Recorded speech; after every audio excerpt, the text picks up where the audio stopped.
Pajak ini telah membuat masyarakat pribumi tergusur. Ya, ini kerjaan pemukanya sebenarnya, otaknya sebenarnya awalnya Jokowi, serang aja.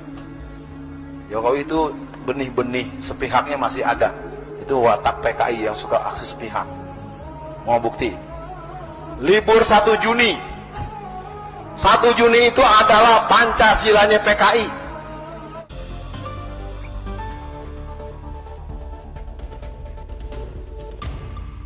Setelah Jokowi terpilih menjadi presiden di 2014, mulailah gorengan-gorengan kalau Jokowi dan orang-orang di istana adalah PKI. Bahkan keluarga Jokowi dan orang tuanya juga diisukan PKI. Lucunya, isu itu tidak pernah keluar waktu SBY menjadi presiden selama 10 tahun.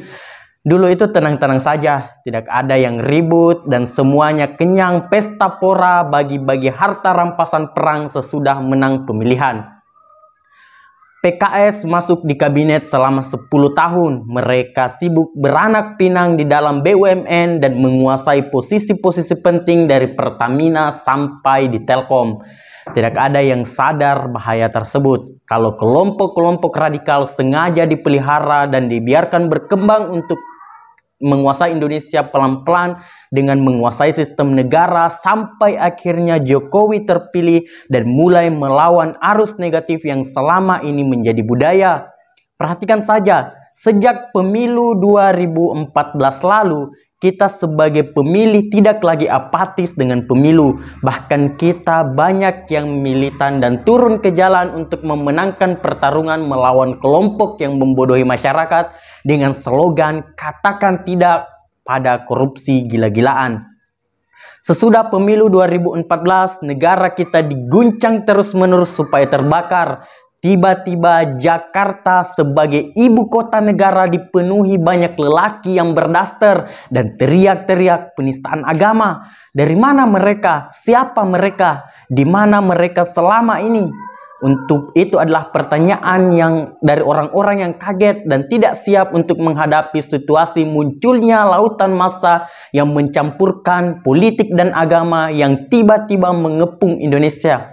Harus saya katakan dengan jujur, ada kelompok-kelompok yang ingin kudeta karena kenyamanan mereka selama ini pesta uang negara itu diganggu, Freeport dikembalikan, kartel pangan dihajar, petrol digubarkan. Siapa yang tidak marah coba? Lebih baik keluarkan uang sekian ratus miliar rupiah untuk gerakan orang-orang bodoh yang berbaju agama tersebut daripada mereka kehilangan periuk nasi senilai triliunan rupiah setiap bulannya.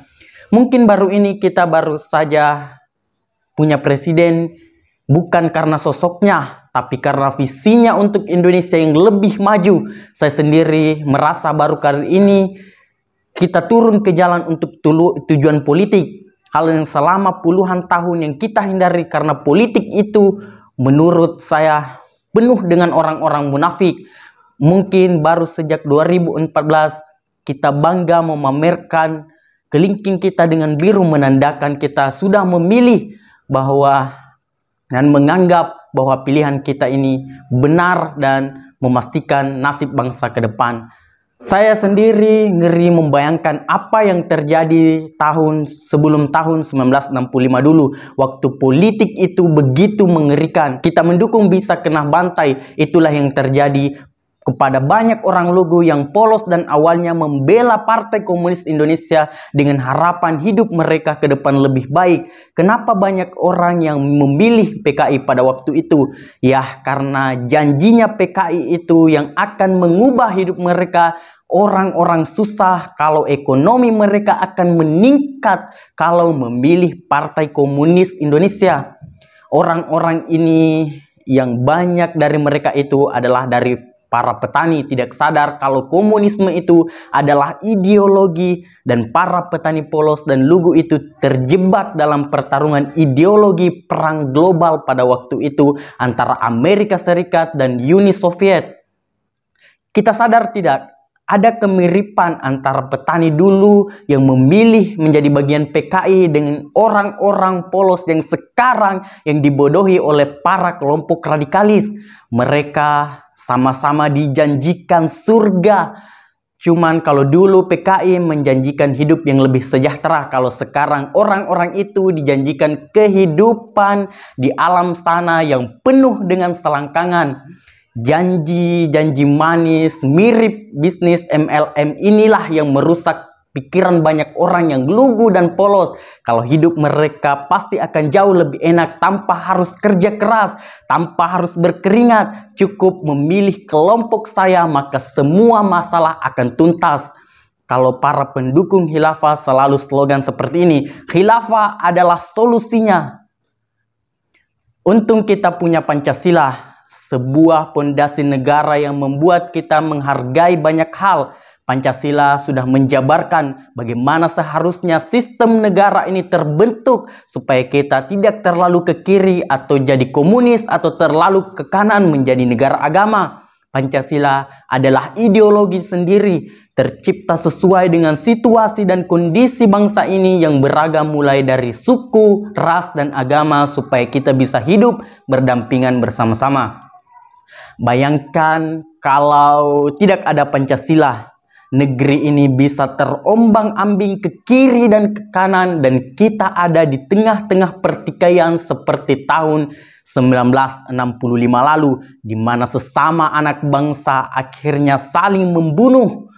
Pancasila itulah tamen bernegara kita, sehingga kita masih bisa selamat sampai sekarang ini dibandingkan dengan banyak negara di Afrika dan Timur Tengah yang saling bertikai karena perebutan kekuasaan dan perebutan ideologi antar klan.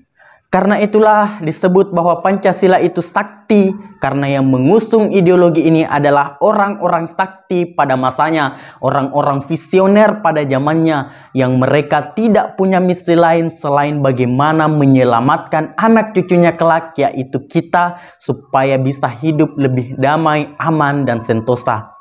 Tugas kita gampang, cuma menjaga warisan ini dari mereka yang ingin mengubahnya menjadi komunis, menjadi agamis, dan isme-isme lainnya. Karena kita sudah punya satu ideologi yang tidak boleh ditawar lagi. Demi NKRI, demi anak cucu kita nanti, Pancasila sakti. Wallahul muwaffiq ila aqwamit thoriq. Wassalamualaikum warahmatullahi wabarakatuh.